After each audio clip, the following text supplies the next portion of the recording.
Tengan todos muy buenos días, queridos hermanos. Ay, qué frío. Buenos días, hermanos. Ahí estuvo mejor.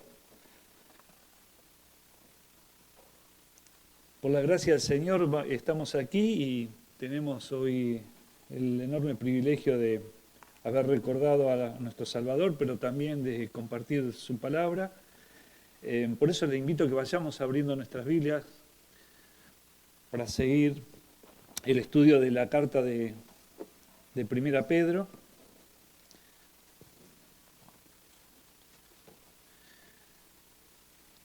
Esta carta que fue dirigida originalmente para los hermanos que estaban allí en la dispersión, como hemos visto.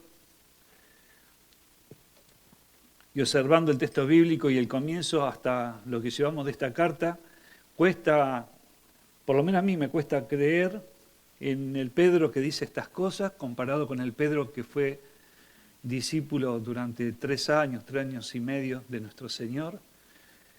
Podemos ver el poder transformador de la palabra de Dios en él, la obra del Espíritu Santo en su vida.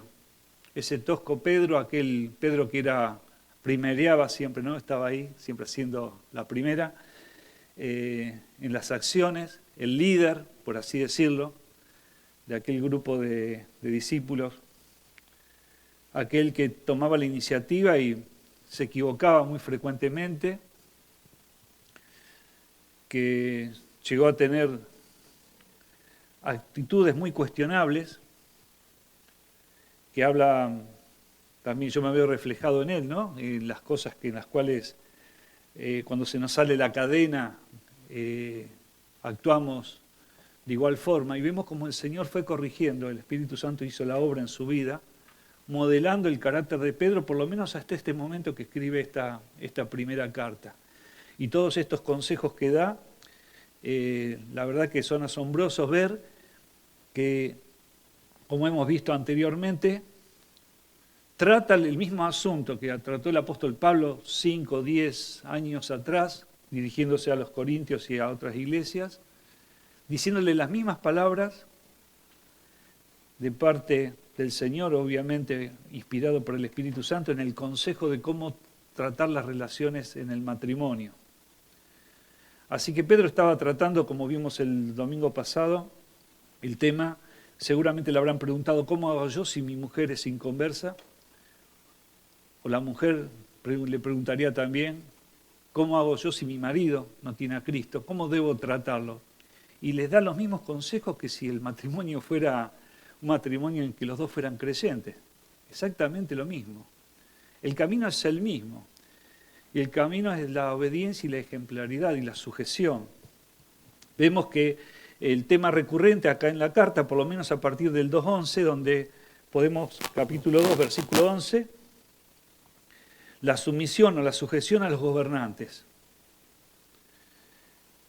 Luego, desde el 18 hasta el 25, la sujeción a los amos, o para nuestro tiempo, a los patrones, ¿no? Del 3, en el capítulo 3, del 1 al 6, la sujeción de las mujeres a los maridos. Y en el versículo 7, el último que hemos tratado, cómo deben tratar los maridos a las mujeres. Y en todo esto vemos que el camino siempre es la sujeción y la obediencia. Y como bien dijo un hermano, nos tenemos que ocupar de la obediencia porque de la justicia se encarga el Señor. Porque a veces uno dice, bueno, es injusto que yo haga esto, haga tanto esfuerzo y no veo reacción del otro lado. ¿Por qué si a mí me maltrata, si me esto, si me lo otro? Podemos argumentar un montón de cosas. Y el apóstol Pedro va a decir lo que el Señor le dijo y puso en su corazón. El camino es la sumisión, el camino es la sujeción, el camino es la humildad. Algo que nos cuesta horrores, hermanos, pero tenemos el poder del Espíritu Santo en nuestras vidas para que produzca el fruto del Espíritu Santo, que es longanimidad, o sea, la paciencia prolongada, para que podamos tener actitudes distintas a las actitudes que tiene el mundo, el cual nunca solucionó ni va a solucionar los problemas de la vida. El mundo, dijimos, es una contracultura, el cristianismo es una contracultura, no vivimos de acuerdo a este mundo, y podemos ver que en la palabra de Dios está lo que necesitamos para la vida y para andar bien por la vida y para agradar a Dios. Vamos ahí al capítulo 3 de Primera de Pedro a leer el pasaje desde el versículo 8 hasta el 12, si ustedes me acompañan. Luego yo les invito a que mantengan la vista allí, yo les voy a leer otra versión. Dice, finalmente, sed todos de un mismo sentir, compasivos, amándoos fraternalmente, misericordiosos, amigables, no devolviendo mal por mal, ni maldición por maldición, sino por el contrario, bendiciendo, sabiendo que fuisteis llamados para que heredaseis bendición. Porque el que quiera amar la vida y ver días buenos, refrene su lengua del mal y sus labios no hablen engaño. Apártese del mal y haga el bien. Busque la paz y sígala. Porque los ojos del Señor están sobre los justos y sus oídos atentos a sus oraciones, pero el rostro del Señor está contra aquellos que hacen el mal. Observen esta traducción que la NBI, la nueva versión internacional, pero en el idioma inglés. Digamos, no es la NBI que tenemos nosotros, que es pasada al castellano. Dice, finalmente, vivid todos vosotros en armonía, unos con otros. Sed simpáticos, afectuosos con los hermanos, tened entrañas de compasión y sed humildes. No devolváis mal por mal, ni insulto por insulto, al contrario, responded siempre con bendiciones, porque en orden a esto fuisteis llamados para poseer en herencia una bendición. Quien quiera que tenga apego a la vida y desee disfrutar de días felices, ha de refrenar su lengua del mal y sus labios de hablar engaño. Debe apartarse del mal y practicar el bien. Ha de buscar la paz y procurarla con empeño, porque los ojos del Señor velan por los justos y sus oídos están alerta a sus oraciones. Pero el rostro airado del Señor persigue a los que obran el mal. Vamos a encontrar también en este párrafo que hemos leído, tal vez una explicación al versículo 7, en que las oraciones sean estorbadas. Dice finalmente, y es como una conclusión, y esto va para todos. Fíjense que hemos visto el trato del creyente en su relación con los gobernantes, ¿no? La obediencia a las autoridades civiles. Después hemos visto el trato con los patrones, hemos visto la sujeción de las mujeres, hemos visto el trato que los varones tienen que tener los casados, los maridos, respecto a sus mujeres. Pero ahora Pedro va a cerrar esto con un finalmente, ¿no? Una conclusión final. Va a hablar de una buena conciencia, que es la buena conciencia que tiene que tener el creyente y por los principios que debe manejarse. Y va a decir, finalmente, sean todos de un mismo sentir. Esa palabra de un mismo sentir significa armonioso. Y yo busqué lo que es la armonía en este sentido, no en el sentido musical, aunque había una canción muy linda que decía, yo la escuché hace 40 años, hermano, no sé si se debe cantar todavía, donde una parte decía armonía es la música del cielo. Es una relación de paz, concordia y entendimiento entre dos o más personas. Repito la definición. Es una relación de paz, concordia y entendimiento entre dos o más personas. Así que cuando el apóstol Pedro le está hablando a estos hermanos, luego de dar todas estas instrucciones en las cuales se espera de los oyentes la obediencia debida, la obediencia correspondiente al Señor, no a Pedro. Pedro está diciendo, hermanos, lo inspirado por el Espíritu Santo, lo que el Espíritu Santo puso en su corazón, lo mismo que puso en Pablo un tiempo atrás cuando se dirigió a las otras iglesias y estaba hablando del mismo tema.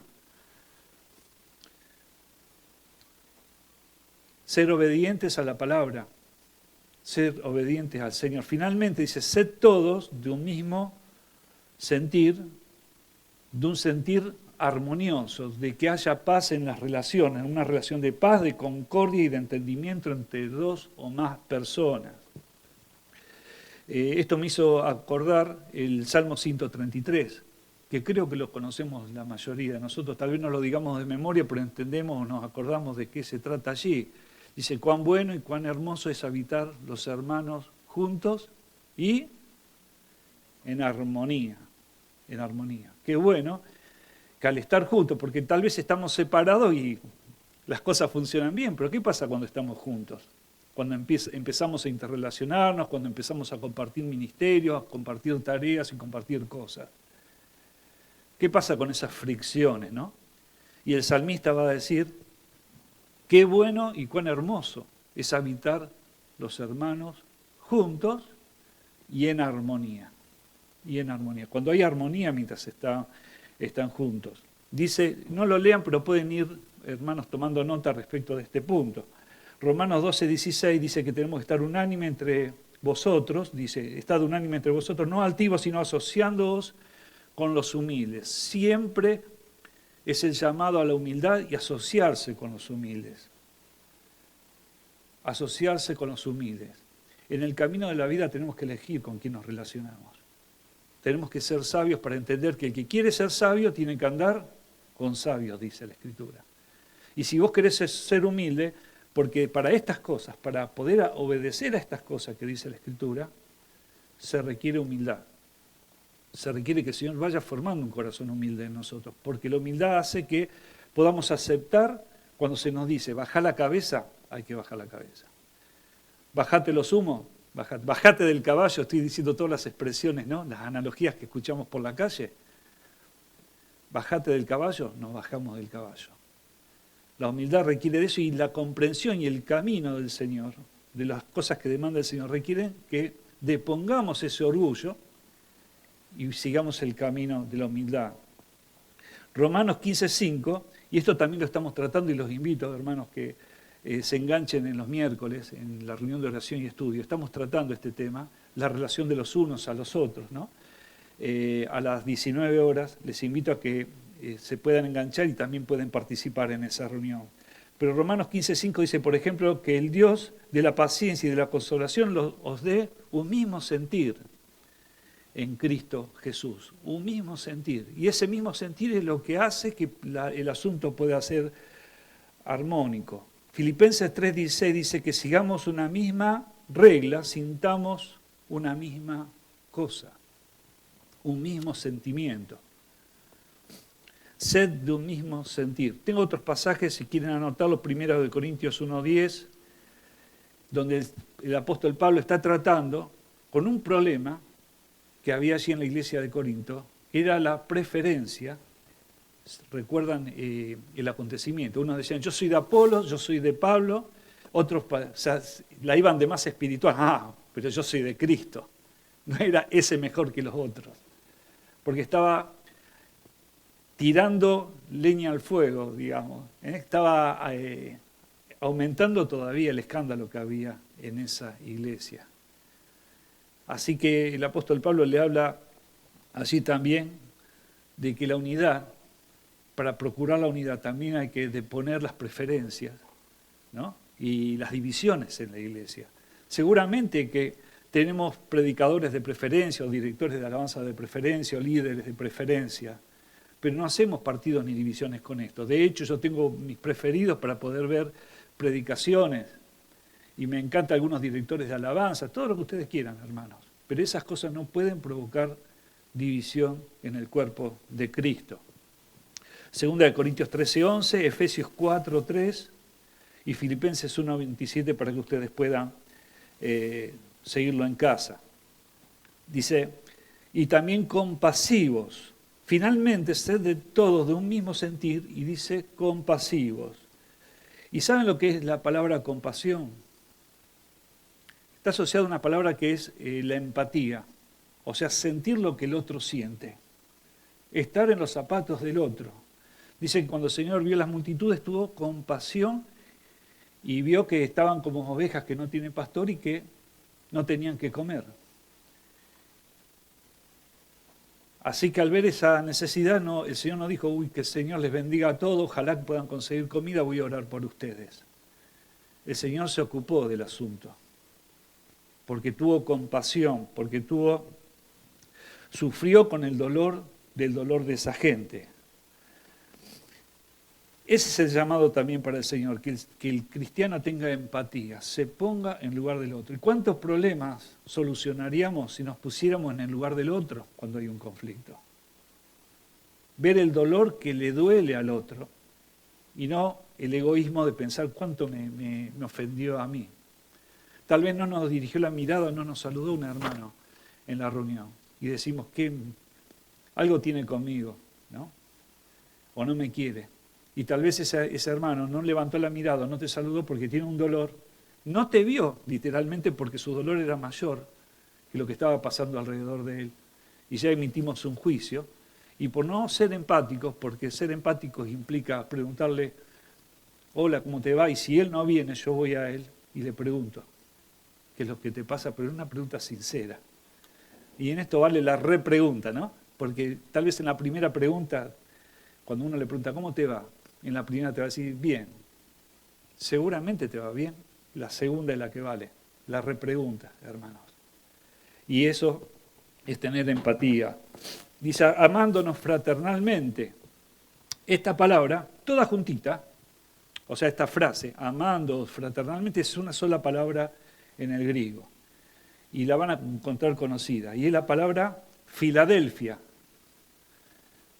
Viene de filos, que el amor afectivo. Recuerden que siempre remarcamos lo que es el amor sacrificial. Y se requiere del amor sacrificial para las relaciones interpersonales, sobre todo entre los hermanos y por supuesto con la familia y con los vecinos y con todas las personas que nos relacionamos, ¿no? Hacer el sacrificio de amar.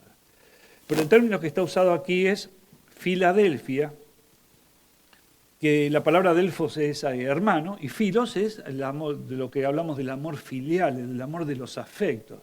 Así que Filadelfia es amor a los hermanos. Hay una ciudad en Estados Unidos que se llama así Filadelfia, y de hecho en Oriente estaba también esta ciudad. Y significa el amor fraternal, el amor hacia los hermanos. Y como enseña la Escritura, que ese amor, y ya lo hemos visto, ese amor no tiene que ser un amor de careta, por así decirlo, sino tiene que ser un amor auténtico, un afecto sincero.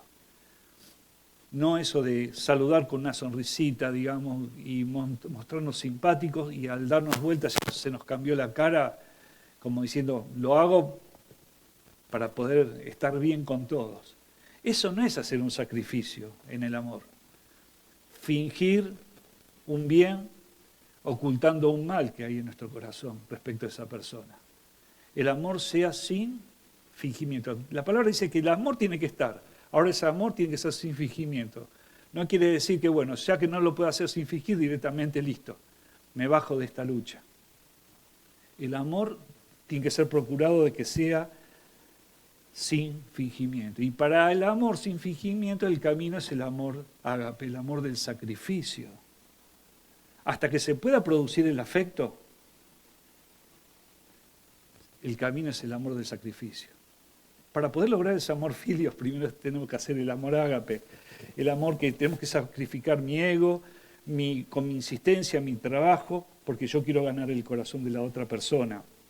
Después dice la Escritura, bueno, tengo unas cuantas cosas respecto de esto, amándonos fraternalmente, que es el amor, ese amor tiene que ser imparcial.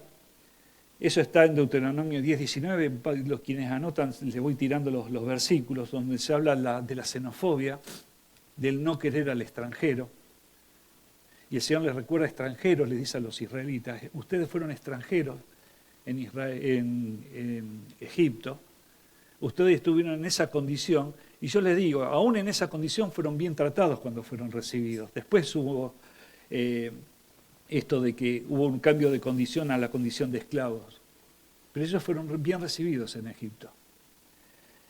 El amor no tiene que ser egoísta, que es Mateo 22:39. Es una prueba del discipulado, en San Juan 13:35, donde dice que realmente seréis mis discípulos, si no seréis mis discípulos, dice el Señor, si os amáis los unos a los otros. ¿Sí? En San Juan 15:12 podemos ver que Cristo es el modelo del amor fraternal. Romanos 12:9, ahí vemos que el amor tiene que ser sincero, el amor fraternal. Primera Tesalonicenses 3:12 dice que el amor tiene que ser abundante. Uno dice, ¿hasta cuándo tengo que amar a mi hermano? En abundancia, hermano. También Santiago 2.8. Y tiene que ser ferviente, 1 Pedro 1.22, que ya lo estuvimos estudiando, y 1 Juan 4.7. Significa ponerle pasión a ese amor. Miren lo que Dios demanda de las relaciones interpersonales entre los creyentes. Esa es la medida a la que el Señor apunta a la que debemos llegar. Pero también en ese camino de relacionarnos está ser misericordiosos. ¿Y qué significa esto de ser misericordioso? Recordamos que la miseria es cuando, misericordioso significa que la miseria pasa por nuestro corazón y uno actúa en efecto, ¿no? Entonces vemos que hay un estado de decadencia, nos conmovemos por esto y obramos en consecuencia. Podemos encontrar como lo opuesto a misericordioso es ser inflexible. ¿Cuántas veces, Señor, el Señor nos manda o nos pone una ocasión en la cual tenemos un hermano difícil de querer? Porque encontramos inclusive bastantes excusas o argumentos para no quererlo. Y nos ponemos inflexibles. Y sin embargo, el camino de la misericordia no pasa por el afecto que uno le tenga al hermano o a la persona. Recordamos la parábola del buen samaritano. Fue movida a misericordia y esa persona que estaba allí herida no era la persona más querible.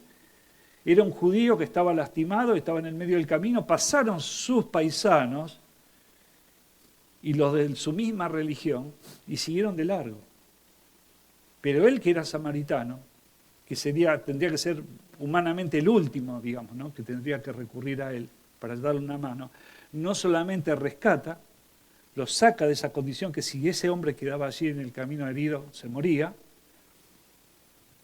Entendemos que así estábamos nosotros antes que Cristo saliera a nuestro encuentro.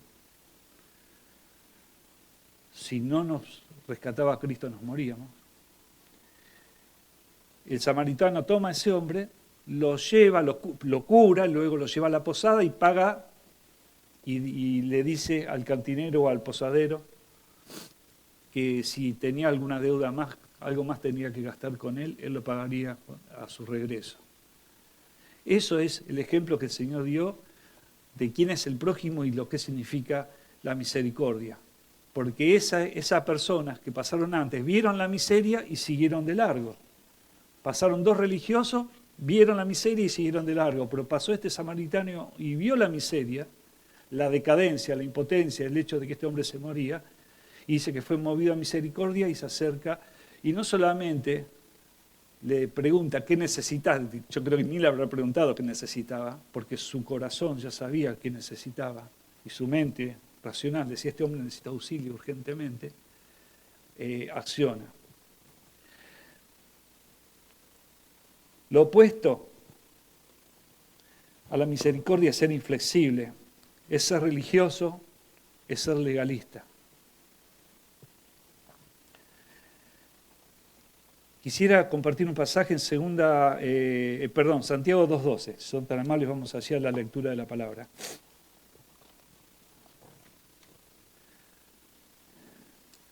Santiago está allí antes de primera de Pedro.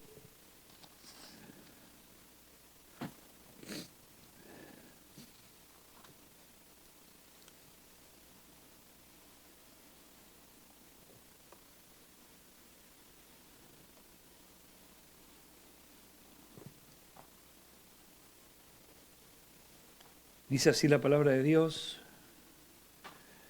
Así hablad y así haced como lo que habéis de ser juzgados por la ley de la libertad. Porque juicio sin misericordia se hará con aquel que no hiciere misericordia, y la misericordia triunfa sobre el juicio. Juicio sin misericordia para aquellos que no hacen misericordia. Miren, la palabra misericordia debe ser la que más veces se presenta en la palabra de Dios desde el Antiguo hasta el Nuevo Testamento. Es, digamos, una de las marcas del carácter de nuestro Dios.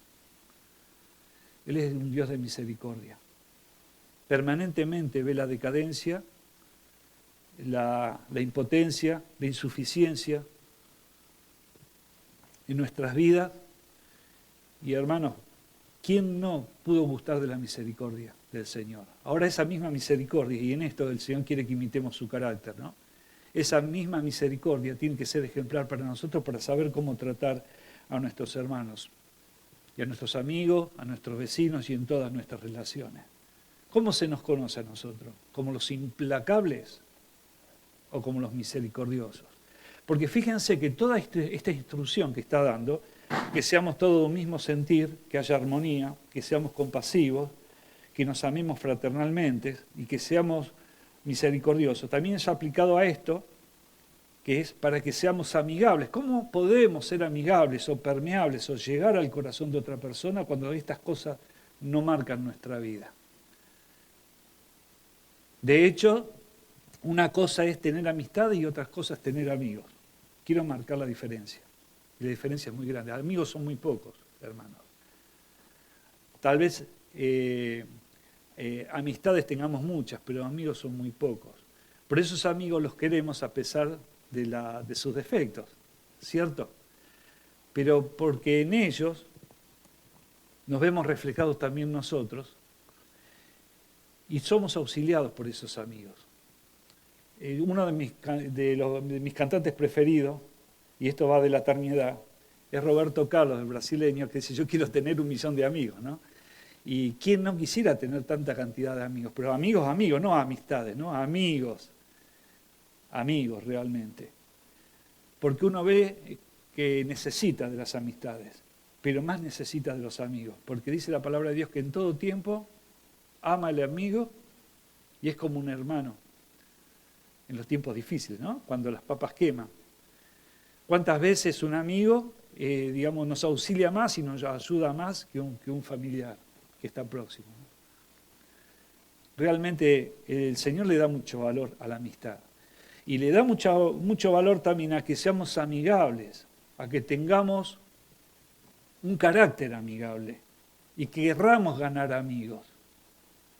Pero para poder ganar amigos, tenemos que tener un carácter que sea permeable y que sea también de bendición para las otras personas, ¿no? Finalmente, ser todo de un mismo sentir, compasivos, amándonos fraternalmente, misericordiosos, amigables, no devolviendo mal por mal, ni maldición por maldición. Sobre esto quería marcar algo que es muy importante y se da en la observación. El carácter de uno no es lo que hace, sino es cómo reacciona. Es cómo reacciona. Vos sos de acuerdo a cómo reaccionás, yo soy de acuerdo a cómo reacciono. ¿Qué hacemos cuando nos insultan? ¿Qué hacemos? Ojo por ojo, diente por diente, devolvemos la maldición. ¿Cómo reaccionamos? Porque cuando reaccionamos se muestra lo que realmente somos. Cuando accionamos podemos fingir. Nos disponemos a mostrar una cara tal vez, ¿no? Pero cuando alguien te toca o te lastima, enseguida de nosotros sale lo que somos. Y va a salir compasión, va a salir misericordia, va a salir amor o insulto o devolverle por la que me hizo. No devolviendo mal por mal, ni maldición por maldición. Vamos a Lucas capítulo 6, versos 27 y 28, lo que dice nuestro Señor al respecto, allí en los Evangelios.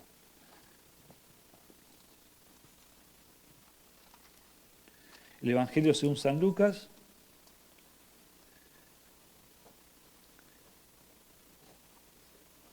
...6, 27 y 28.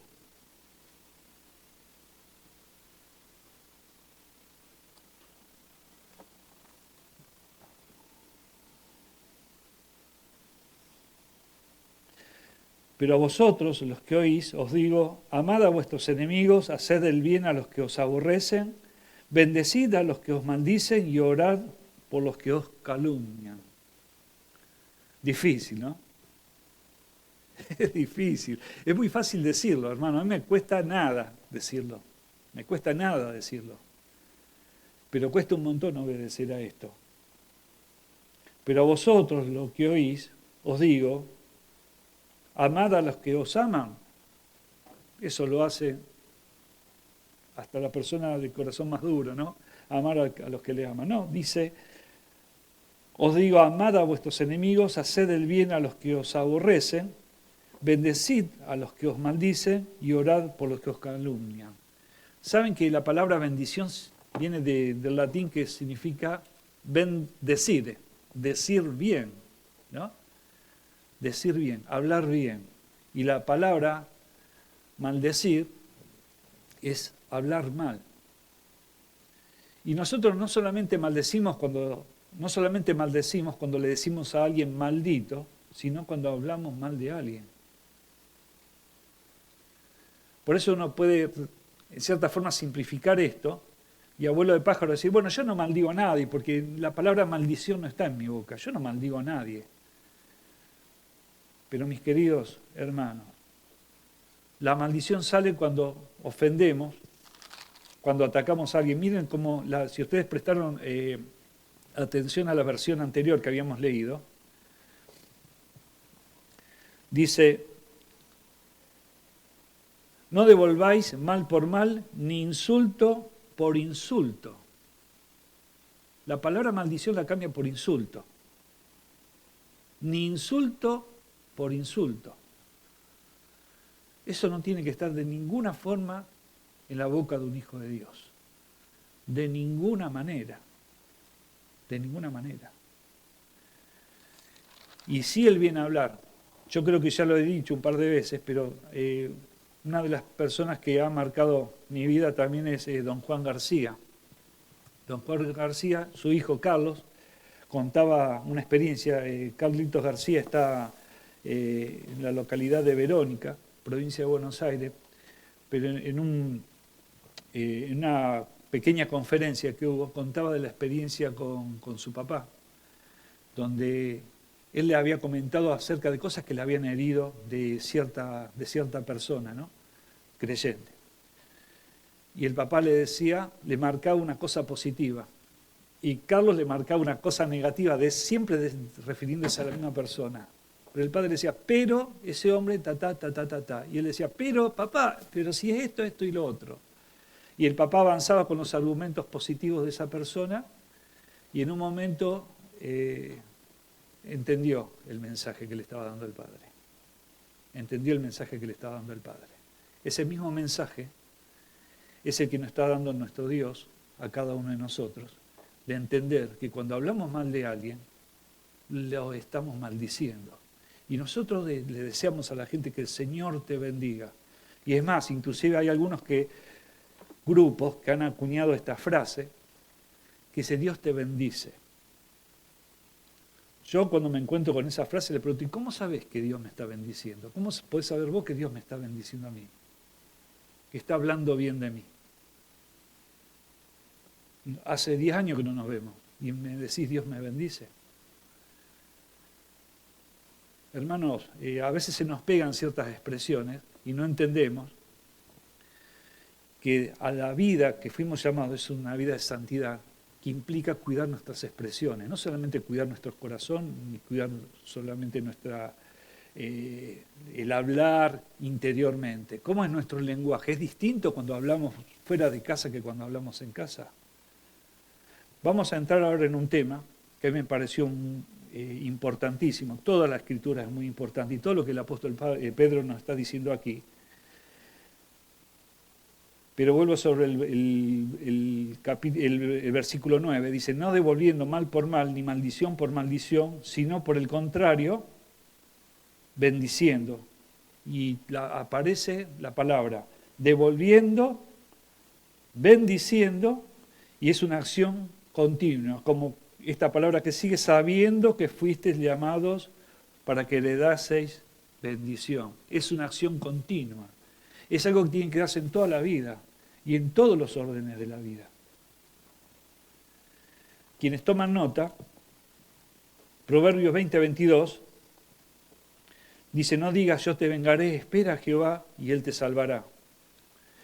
Proverbios 17:13, dice, el que da mal por bien no se apartará el mal de su casa.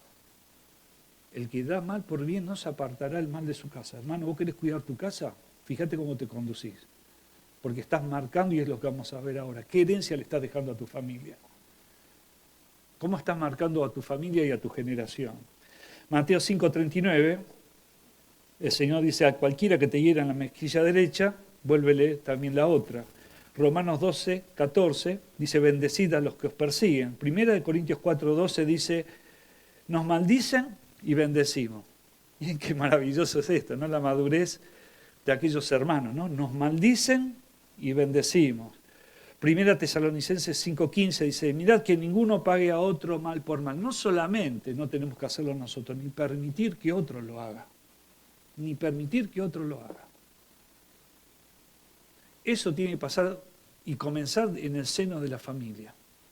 ¿Qué lenguaje tenemos dentro de la familia? ¿Cuáles son nuestras expresiones? ¿Y qué es lo que estamos permitiendo? Hermanos, si no lo podemos evitar, nos tenemos que retirar. Yo me acuerdo que en un grupo del colegio, de la secundaria, donde se había caldeado las conversaciones y las cosas, expresé mi fe, mi posición, y como, digamos, hubo caso omiso al respecto, me retiré. Porque, hermanos, cuando no podemos cambiar las cosas, nos tenemos que retirar de ese ámbito. No podemos consentir en aquello que el Señor aborrece. Dice, volvemos al texto de Primera de Pedro, versículo 9, no devolviendo mal por mal ni maldición por maldición, sino por el contrario, bendiciendo, sabiendo que fuiste llamado a que heredaseis bendición. Yo acá encuentro dos interpretaciones. Una es que tenemos una herencia de bendición, y este tema es escatológico, a futuro. Hermanos, la vida espiritual no se va a terminar el día que partamos de la presencia, partamos de este mundo a la presencia del Señor. Y muchas veces tenemos la mirada cortita de que, bueno, voy al cielo, qué lindo, el Señor me salvó, voy al cielo. Lo que nos muestra la palabra de Dios es que hay muchas cosas en las cuales vamos a poder participar y disfrutar en la presencia de Dios.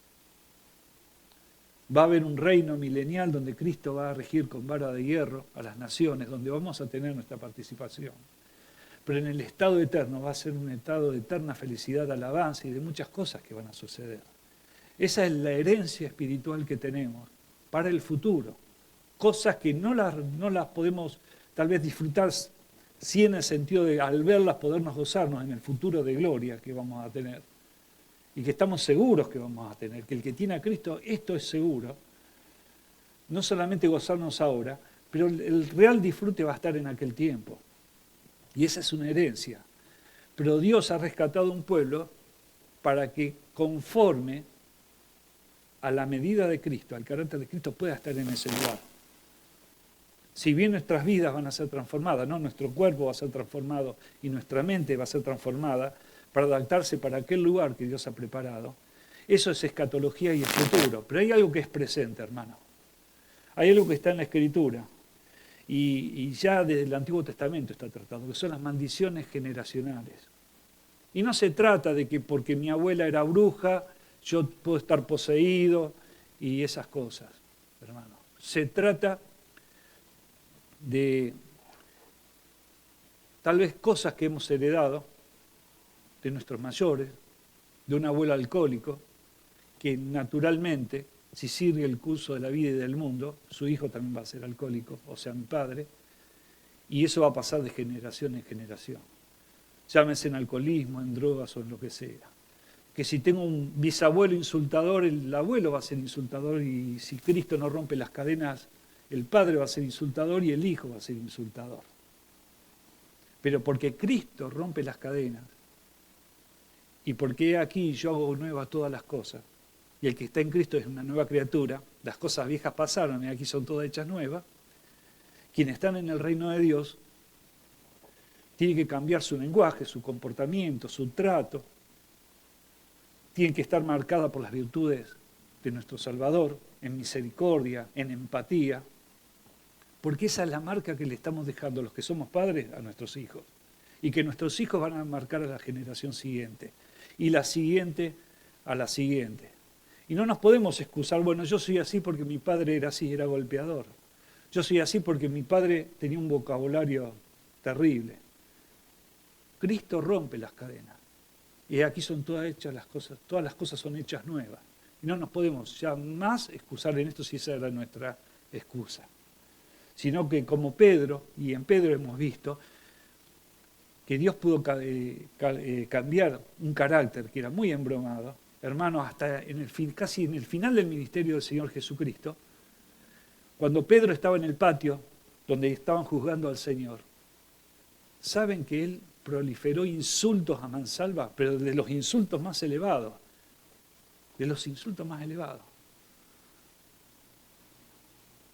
Con vergüenza, luego se encuentra con el Señor después de haberle negado y haber hecho esto en el patio. Pero fíjense que el Señor iba ya haciendo un trabajo en su vida. Pero miren este Pedro, esto que estamos leyendo ahora, donde va a hablar del lenguaje, donde va a hablar del comportamiento, donde va a hablar de la misericordia, donde va a hablar de la empatía. ¿Ese era el Pedro de aquel tiempo? ¿O cuando lo llamó el Señor? Nada que ver, hermanos. Por eso la formación de tu carácter se hace en función del tiempo. El Señor despacito va cambiando y va transformando tu carácter. Pero cada uno de nosotros tenemos que entender que cada vez que la palabra se expone es para obediencia, no para considerar si lo hago o no lo hago. Es para obediencia. Ya para concluir, dice el versículo 10, del 10 en adelante, el autor va a nombrar un salmo, que es el 34:12. Salmo 34:12. Y si ustedes encuentran alguna diferencia, como está en el 34, el Salmo 34 con esta, depende de qué traducción se ha tomado, ¿sí? Pero el sentido es exactamente el mismo. Porque el que quiere amar la vida y ver días buenos, refrene su lengua del mal y sus labios no hablen engaño. Apártese del mal y siga el bien. Busque la paz y sígala. Porque los ojos del Señor están sobre los justos y sus ojos atentos a sus oraciones, pero el rostro del Señor está contra aquellos que hacen el mal. ¿Queremos amar la vida? O el que quiera amar la vida, pero amar la vida, que la vida sea de calidad. Porque yo creo que ninguno quiere suicidarse, ¿no? De los que estamos presentes ni de las personas que conocemos, ¿no? Amamos la vida, queremos vivir. Pero ¿qué tipo de vida queremos vivir? ¿Qué clase de vida? ¿Qué calidad de vida?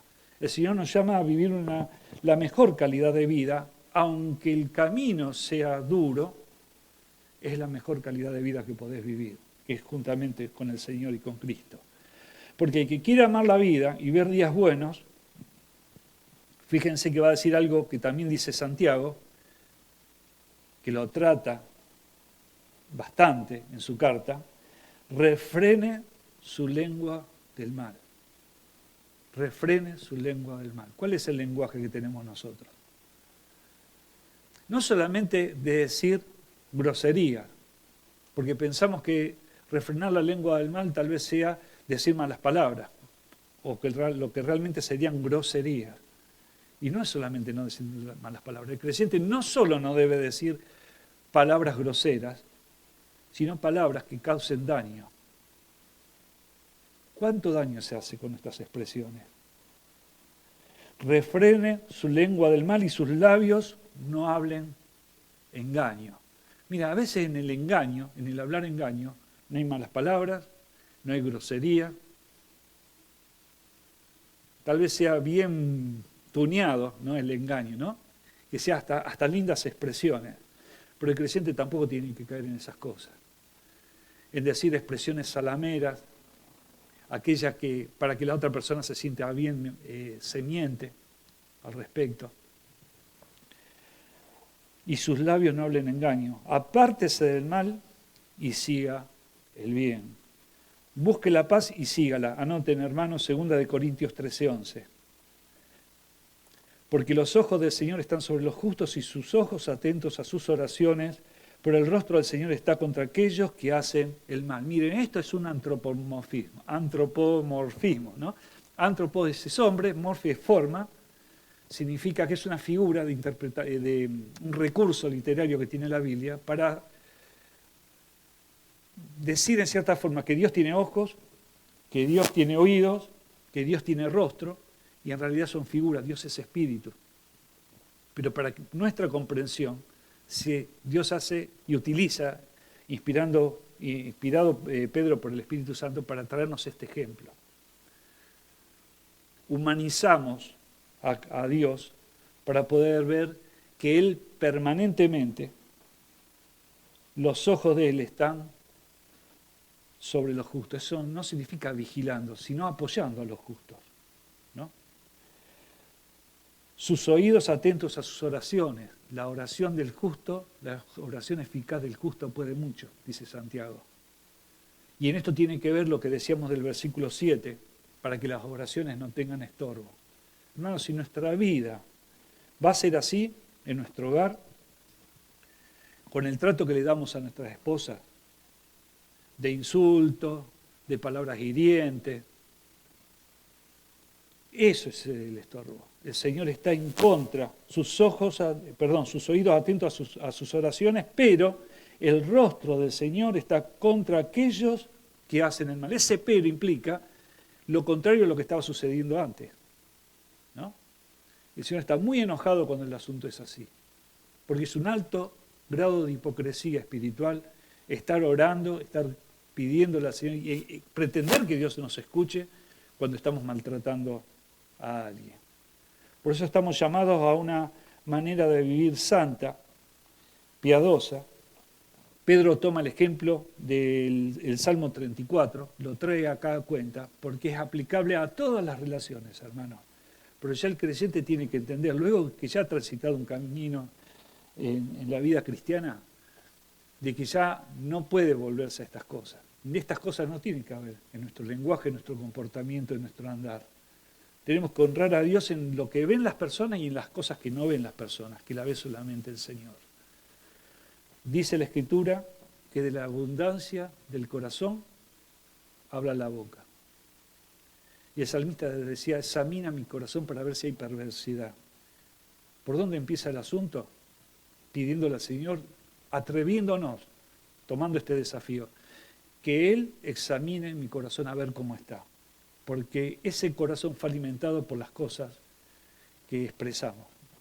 Las cosas que expresamos muestran qué hay en el contenido de nuestro corazón. Así que el Señor nos pueda auxiliar para que esta palabra la podamos meditar, no quede solamente en lo que hemos escuchado en esta mañana, sino que podamos aplicarlo a nuestras vidas, ¿no? Para poder ser dignos de la herencia que nos espera, pero dejar una herencia, digamos, a nuestra generación. Y los jovencitos pueden decir, bueno, pero para eso falta mucho, hay que empezar de esta forma, tomar este desafío, marcar a la generación que sigue. Instruye al niño en su camino, y aun siendo grande no se apartará de la instrucción, no del camino, de la instrucción. Aun siendo grande no se va a apartar de esa instrucción. Tenemos todo un desafío, queridos hermanos, a poder ser bendecidos y poder ser de bendición. Que el Señor les bendiga a todos.